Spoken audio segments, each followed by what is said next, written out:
So right opposite the quarry, we've got a public footpath. So instead of descending down into Sabden, I've just literally come out of that crossroad there off Back Lane. We've just walked down through that quarry area, come round, and we're here. Now, just there on this corner, right on the corner, was a little cottage. And there lived a little old lady. Now, I'm not going to say a great deal about that little old lady, but I kind of knew her. I kind of knew that little old lady. And it's quite an interesting story, actually, how I got to know her. Come here. No, she's been dead. The poor lady, she's been dead about 80 years now. Oops. Well, I don't know whether it's 80 years or not, but it's, you know, it's quite a long way. So yes, so this little old lady what lived in this cottage. These would have been her stones, look. Oops. So I'm just sorting the leaves out, as per usual. The dogs think the cows. Come on, cows. So I just want to show you this little house.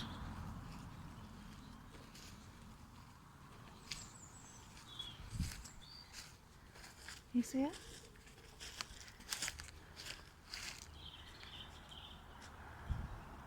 I should imagine at one time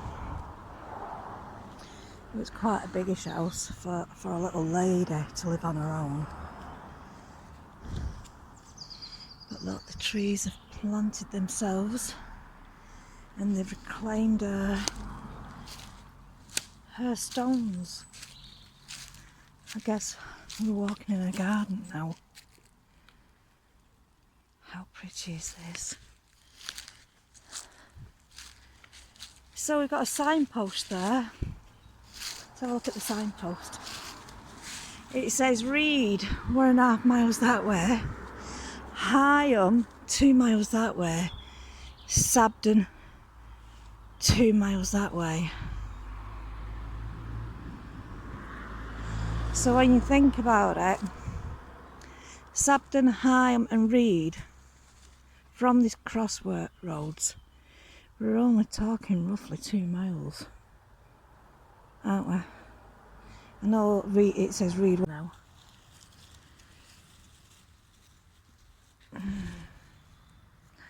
But I believe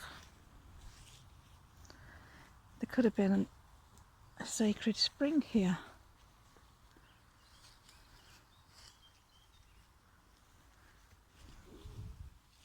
Now I've just found a stone under this beautiful trees, underneath these oak trees and beech trees and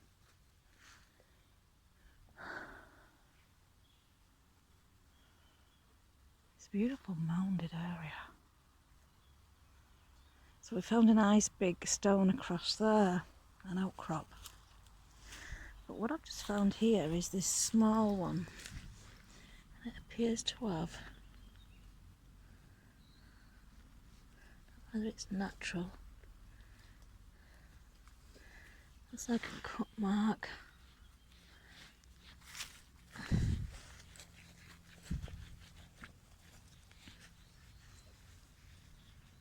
don't want to disturb it because it's not that big of a deal.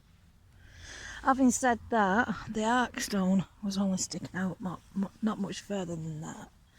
And look where we've got with the arc stone. It does feel like it's had some work done to it though.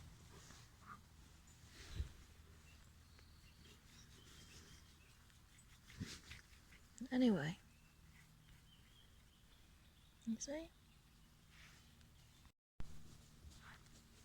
Just looking at that to see if it's a cut mark.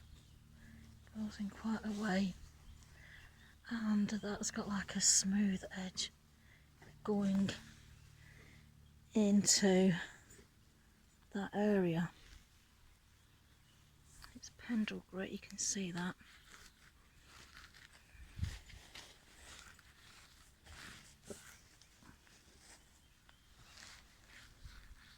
Seems to appear to have a serrated edge to it.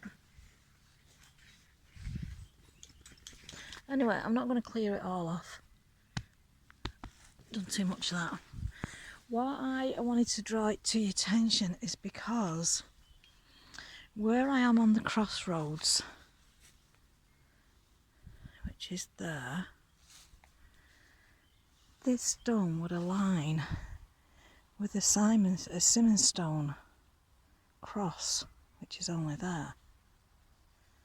Okay, so forget about the road, going straight across in line with the Simmons stone. So you can see where the road is now. See that road, trap lane coming up there, right? So that's trap lane across there. And the Simmons stone is about 100 metres, if that, 50 metres, and you cut through into the wood, and you walk probably about 20 metres, if that, 30 metres, and then you come to the stone, which this away from the road is about 30 metres, 30, 40 metres. So this would align, it would be an alignment stone with the Simmons stone cross. And we've got a cut mark.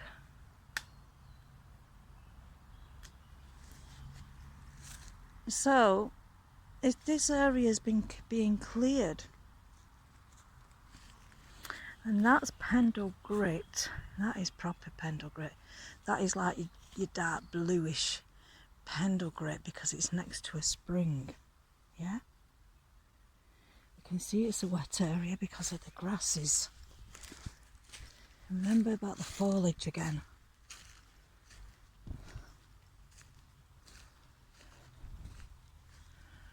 There's the wet spring, constantly wet.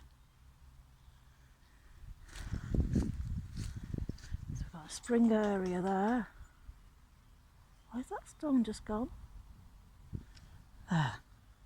So we've got a spring there and it runs that way. Great. And then,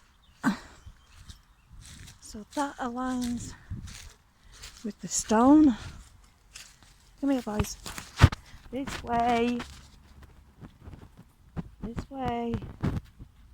That aligns with the stone here.